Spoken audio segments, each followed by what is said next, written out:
Hello and welcome back to Bigfoot Lake. I'm glad you could join us tonight as we have two Bigfoot encounters to share. One from the state of New York and the other from British Columbia in Canada.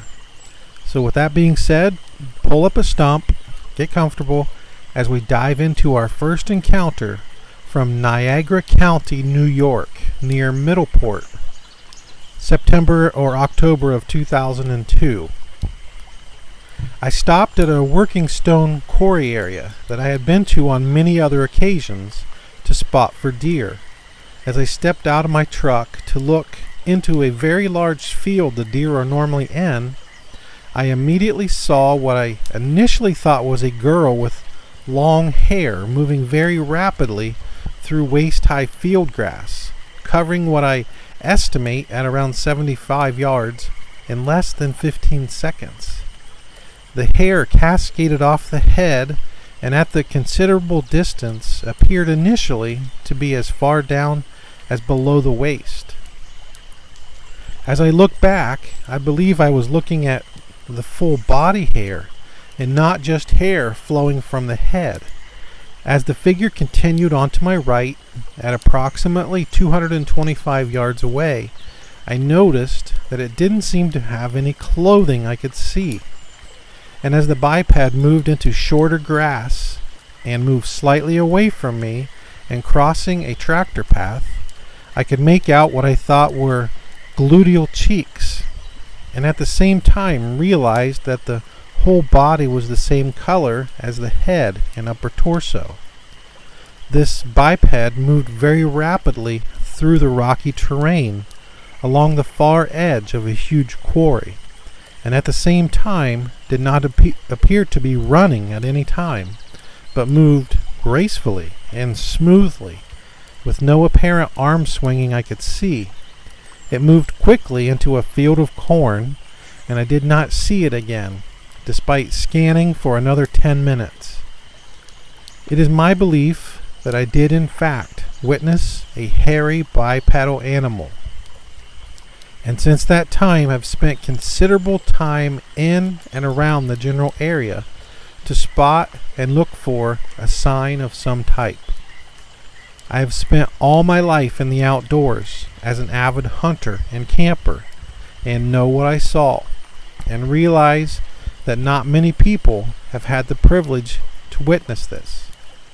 I will continue to look forward to finding and hopefully seeing another Bigfoot, as I have been told by many others that there was another sighting last year by multiple people at another quarry about 4 miles to the east.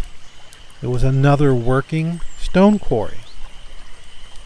That information confirmed my sighting for me, as a certain amount of self-doubt manifests after such an incident. I am Native American and am aware of the many legends of the First Nations of long ago, and consider this a sign that I must carefully consider.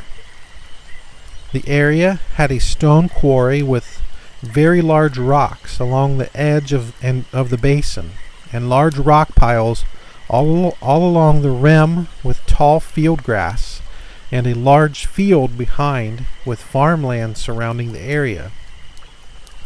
A large pine forest plot lies directly behind the quarry, and a large wooded area of considerable distance east and west. A large cornfield was to the right of the rock rim, and the creature moved directly into 7-foot tall corn stalks and was not seen again. The creature had dark hair covering its entire upper torso, its torso and head. It appeared dark but not black. At the time, the sun was directly in front of the creature and seemed to lighten its appearance, but its hair was very dark. As I stated, at no time did I notice any arm swinging or hand movement as such, while it traveled very quickly, and I noticed immediately that was very odd.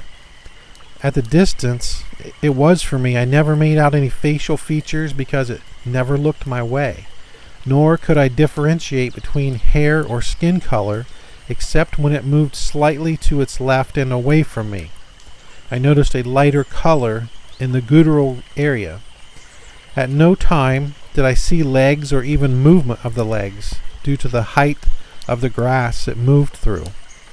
Its fluid movement at such a high rate of speed was surreal, as a human would have to be running and considerable arm movement would have been evident.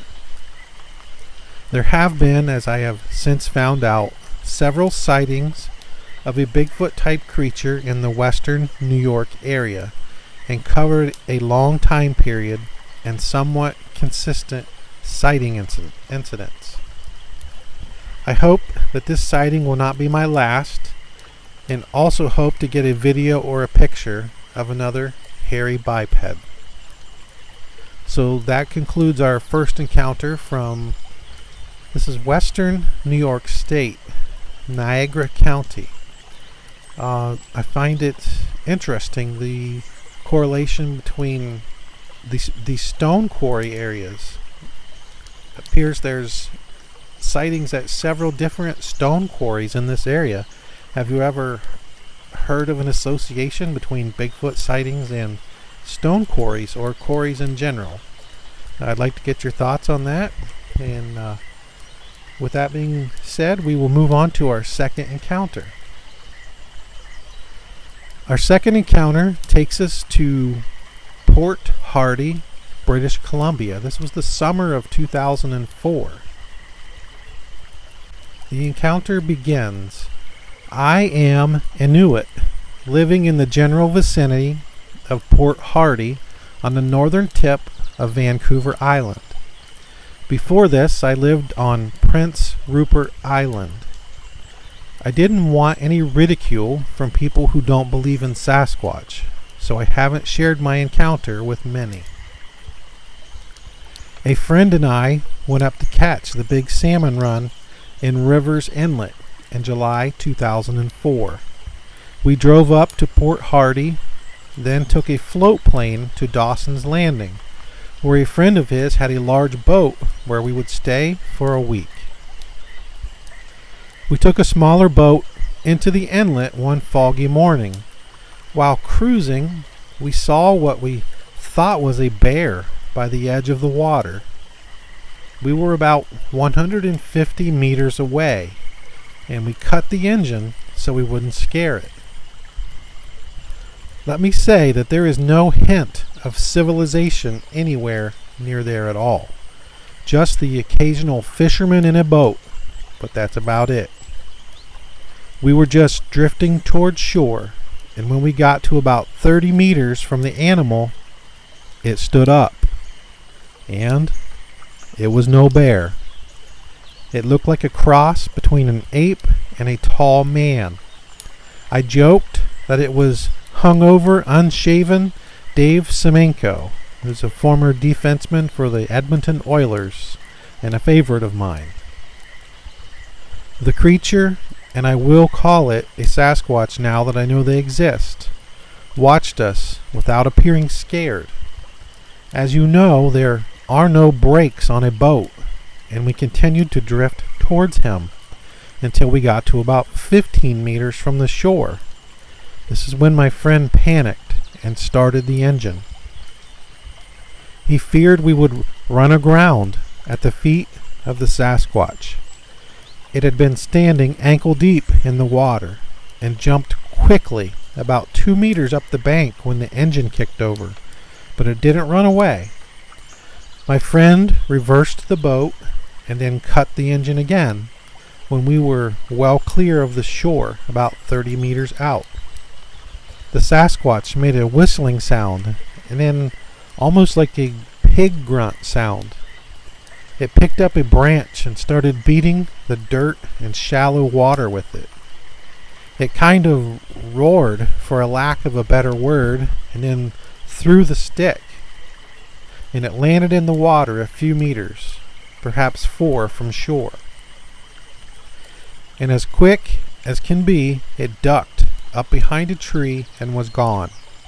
We didn't hear it moving and thought it might be standing still, but we couldn't see anything. We waited for about 10 minutes and then decided that the show was over. Our total time watching each other was less than 5 minutes, though it seemed longer. It was a dark brown in color with hair all over save for its hands and face. The face and hands appeared black and leathery. I would guess the hair was 10 to 12 centimeters in length. It was large. I would guess 2.5 meters tall and easily 180 kilograms in weight, likely more. Hard to say when you are experiencing something like this. The massive shoulders gave no indication of a visible neck. It was though the head was one with the torso. We told a friend of his about the encounter, and his friend said that his father had seen Sasquatch 3 times. Once inland from Bella Coola, and twice in our general vicinity.